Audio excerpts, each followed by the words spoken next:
En medio del lodo y el plomo de las trincheras, una cabeza humana asoma por el parapeto, pero no pertenece a ningún hombre. Es una réplica perfecta, fría, inerte y mortalmente efectiva. ¿Quién tuvo la osadía de fabricarla y por qué funcionó? La niebla se arrastra como un sudario sobre el frente occidental en el verano de 1916. El aire huele a tierra mojada, cortita y desesperanza. En las trincheras del norte de Francia, donde el tiempo parece haberse detenido entre cráteres de obuses y alambres de púas, los soldados viven con la mirada baja y el corazón en la garganta. Cada segundo que alguien asoma la cabeza sobre el parapeto puede ser su último. Los francotiradores alemanes, ocultos en nidos de hormigón y túneles camuflados, cazan con precisión letal. Y en este infierno silencioso, nace una idea descabellada: si el enemigo espera una cabeza humana, ¿por qué no darle una falsa? Detrás de las líneas británicas, en un taller improvisado y envuelto en el más absoluto secreto, un grupo inusual de artesanos militares da forma a esa idea. Son pintores, escultores y maquetistas reclutados por el ejército bajo un programa experimental llamado Special Works Park Re, una unidad tan inusual como confidencial. Allí, entre moldes de yeso, pinturas al óleo y trozos de tela, se moldean rostros con barba postiza, cicatrices falsas y ojos de vidrio. Cada cabeza de señuelo se diseña a partir de fotografías reales de soldados caídos o vivos, para que parezca auténtica incluso a 100 metros de distancia. Se les llama dummy heads, pero pronto serán conocidas como las cabezas trampa. El primer uso documentado ocurre en el sector de Ypres, en Flandes, durante la tercera batalla del mismo nombre. Un soldado británico, tras semanas de observar a sus camaradas caer por asomarse un instante, coloca una de estas réplicas en un palo de madera y la eleva lentamente por encima del parapeto. 2 segundos después, ¡crack! Un disparo de francotirador resuena en el aire. La bala atraviesa la cabeza de yeso como si fuera carne. El soldado, escondido en su trinchera, sonríe con alivio. El enemigo ha mordido el anzuelo. Ahora sabe exactamente desde dónde disparó y puede ser neutralizado. Pero no todo es éxito. En otros sectores, las cabezas falsas fracasan estrepitosamente. Algunas se desmoronan bajo la lluvia. Otras resultan demasiado perfectas, y eso mismo las delata. Un observador alemán nota que una cabeza no parpadea durante minutos y ordena bombardear toda la zona. La táctica, aunque prometedora, es aún inmadura. Además, muchos oficiales la consideran ridícula, inmoral, incluso sacrílega. ¿Jugar con rostros humanos en medio de una carnicería? ¿Dónde termina la estrategia y dónde comienza la locura? Mientras los ejércitos se preparan para una ofensiva masiva en el Somme, una carta sellada llega al cuartel general británico. En su interior, un informe confidencial sugiere que los alemanes no solo conocen la táctica, sino que han comenzado a fabricar sus propias cabezas falsas. ¿Es posible que la guerra de señuelos haya cruzado las líneas enemigas y esté a punto de volverse contra sus creadores?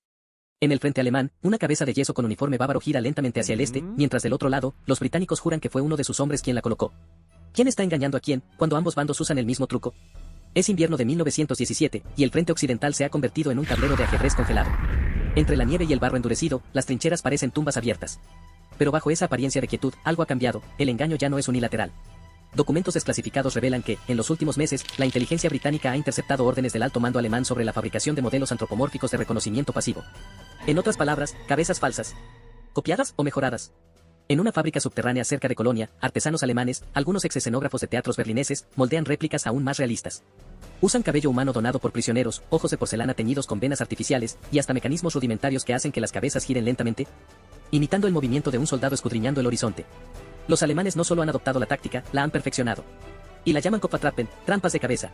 En el sector de Arras, en abril de 1917, ocurre un incidente que confunde a ambos bandos.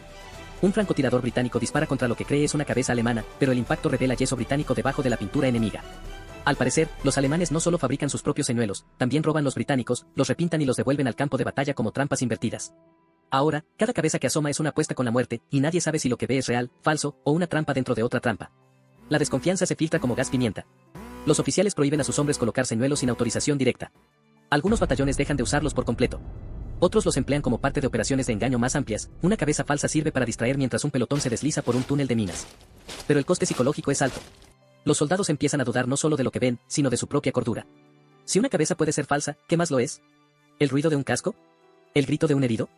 ¿El silencio de un compañero que ya no responde? En medio del caos, un joven sargento francés encuentra algo inesperado en una trinchera abandonada, una cabeza falsa, con su propio rostro. ¿Cómo es posible que los alemanes tengan un molde de él, si nunca ha estado en primera línea?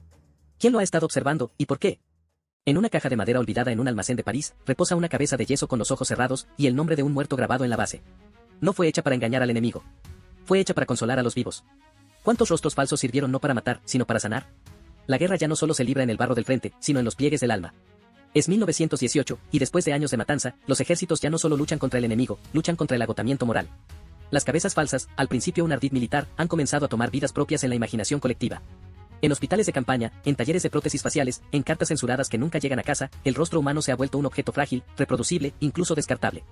En París, el escultor Anna Coleman Ladd, una mujer estadounidense con formación clásica, dirige un taller secreto financiado por la Cruz Roja. Allí, no se fabrican señuelos para trincheras, sino máscaras de cobre y estaño para soldados cuyos rostros han sido arrasados por metralla. Cada pieza es una obra de arte hiperrealista, pintada a mano para que el herido pueda mirarse al espejo sin horrorizarse o caminar por la calle sin provocar gritos. Estas máscaras no engañan al enemigo. Engañan al propio reflejo. Y muchos veteranos las prefieren a la cirugía. Porque, dicen, al menos con esta cara, puedo volver a ser alguien. Pero en el frente, el uso de cabezas falsas ha tomado un giro más siniestro. Soldados solitarios, tras ver caer a sus compañeros, comienzan a colocar señuelos con los rasgos de sus amigos muertos. No para detectar francotiradores, sino para sentir que aún están allí.